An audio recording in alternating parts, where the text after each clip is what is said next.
பாக்கராஜ் கிட்ட மலர் வந்து கேட்டுகிட்டே வராங்க. எங்கே தாங்க போகிறோம், என்ன தாங்க நடக்குது, ஒன்றுமே புரியல. என்னங்க பேங்க்குக்கு போகிறோம்னு சொல்லிட்டு வேறு எங்கேயோ போயிட்டுருக்கீங்க அப்படின்னோடனே, எங்கே போகிறோம்னு உங்களுக்கு தெரியலையே மலர் அப்படின்னுக்காங்க. இது அம்மா வீட்டு அம்மா அங்கே தான் போகிறோம் அப்படின்னு சந்தோஷம் தாங்க முடியல. என்னங்க சொல்கிறீங்க, நிஜமாவா சொல்கிறீங்க? ஆமாம் மலர், நீ கேட்டுகிட்டே இருந்த, உன்னை நான் கூட்டிகிட்டே போக முடியல, வீட்லேயும் பர்மிஷன் கொடுக்கல, என்ன பண்ணுறது, ஏதாவது போய் சொல்லி தான் கூட்டின்னு போனீங்க. ஏங்க நீங்களா இது நம்பவே முடியல, நீங்கள் இதெல்லாம் பண்ணுவீங்களா? ஏன் என்னை பார்த்தா அப்படி தோணலையா? இல்லை இல்லை, வீட்டில் வந்து எலி மாதிரி தானே இருக்கீங்க, பரவாயில்ல, வெளியே புலியாக இருக்கீங்க, பெரிய விஷயந்தான் அப்படின்றாங்க. சரி மலர், உனக்கு சந்தோஷம் தானே? எங்க ரொம்ப சந்தோஷங்க, இந்த சந்தோஷத்தை அளவே இல்லைங்க அப்படின்னு சொல்லிட்டு உள்ளே போகிறாங்க. சரி மலரே, ஒரே ஒரு ரிக்வெஸ்ட்டு, என்ன ஒன்றும் இல்லை, கொஞ்ச நேரம் பேசிட்டு உடனே கிளம்பிடும் மலர் அப்படின்னா. சரிங்க எனக்கு புரியுது, வீட்டில் கேள்வி கேட்பாங்க உங்கள் அம்மா அதானே. ஆமாம் மலர் அப்படின்றாங்க. சரி கிளம்பிடலாம் அப்படி சொல்லிட்டு உள்ளே போகிறாங்க.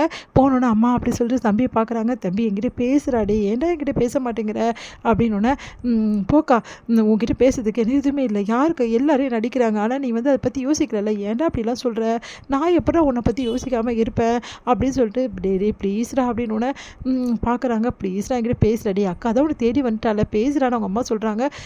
சரி இங்கே பார், இதுக்கப்புறம் இந்த மாதிரிலாம் நடந்ததுன்னா அவ்வளோதான் சொல்லிட்டேன், அதுக்கப்புறம் உங்ககிட்ட பேசவே மாட்டேன் அப்படின்னோடனே, சரிடா சரி நீ வாடா அப்படின்னோடனே உட்கார வைக்கிறாங்க. சாப்பிட்டியாடா அப்படின்னோடனே, சாப்பிட்டேன், நானே ஊட்டி விடுறேன்டா அப்படி சொல்லிட்டு ஊட்டி விடுறாங்க. ரொம்ப சந்தோஷமாக இருக்காங்க. ரொம்ப தேங்க்ஸுங்க அப்படின்னாங்க. ஏங்க சும்மா சும்மா தேங்க்ஸ் சொல்லிட்டு இருக்காத மலரை, வீட்டுக்கு போகலாம் அப்படின்னோடனே, சரிம்மா நாங்கள் கிளம்புறோம், என்னடி சொல்லிட்டு வந்தீங்க வீட்டில் அப்படின்னோடனே, வழக்கம் போல் போய் தான் சொல்லிட்டு வந்தோம்.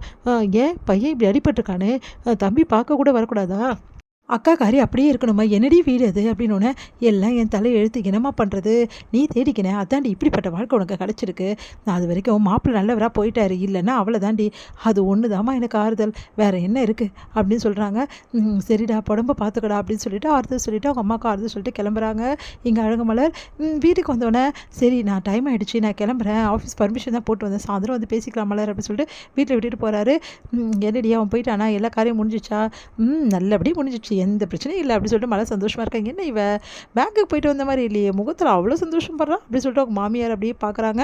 அடுத்து வந்து எங்கள் அழகு வந்து மணியை வந்து அவங்க பிரின்ஸிபல் வந்து கூப்பிட்றாரு. சொல்லுங்கள் சார், எது கூப்பிட்டீங்க அப்படின்னோடனே, இதுக்கப்புறமா இங்கே கண்டினியூ பண்ணுறதா, இங்கே ஜாபை கண்டினியூ பண்ண முடியாமல் இருக்கிறது உன் கையில் தான்மா இருக்குது அப்படின்னோடனே, நீங்கள் என்ன சார் சொல்கிறீங்க, நீ பண்ண வேலையெல்லாம் எனக்கு தெரியுமா, அந்த தேவையில்லாமல் போலீஸ்கிட்டலாம் ஏமா பகச்சிக்கிற, இப்போ பாரு தேவையில்லாத ப்ரெஷர் வருது, ஏமா உனக்கு இந்த வேலை அப்படின்னோடனே, சார் இது என்னோட தனிப்பட்ட விஷயம் சார், இதில் எதுக்கு சார் மேனேஜ்மெண்ட் தலையிடுது அப்படின்னோடனே, இங்கே பாருமா தலையிட்டு தான் ஆகணும், நீங்கள் தானே ஒர்க் பண்ணுற, அதனால் நீ எது செஞ்சாலும் இங்கேயும் பாதிக்கும்ல, இப்போ தேவையில்லாத பிரச்சனைலாம் வருதுமா, யார் யாரோ வந்து நம்மளுக்கு வந்து பிரச்சனை பண்ணுறாங்க, யார் சார் பிரச்சனை பண்ண சொல்லுங்கள் சார், என் அம்மா அவங்க மேலே கம்ப்ளைண்ட் ரிஜிஸ்டர் பண்ணுறதுக்கா, இங்கே பாருமா கொஞ்சம் சுமூகமாக போ, அந்த ஆஃபீஸர்கிட்ட கொஞ்சம் மன்னிப்பு கேட்டு வேறு வேலையை பாருமா அப்படின்னோடனே, சார் அதெல்லாம் கேட்க முடியாது சார், நீ கேட்க முடியலன்னா அதுக்கப்புறம் இங்கே வேலை செய்ய முடியும், இங்கே வேலைக்கும் அதுக்கும் எந்த சம்மந்தமும் இல்லை சார், அப்படிப்பட்ட வேலையும் எனக்கு வேணாம் சார் அப்படி சொல்லிட்டு போகிறாங்க.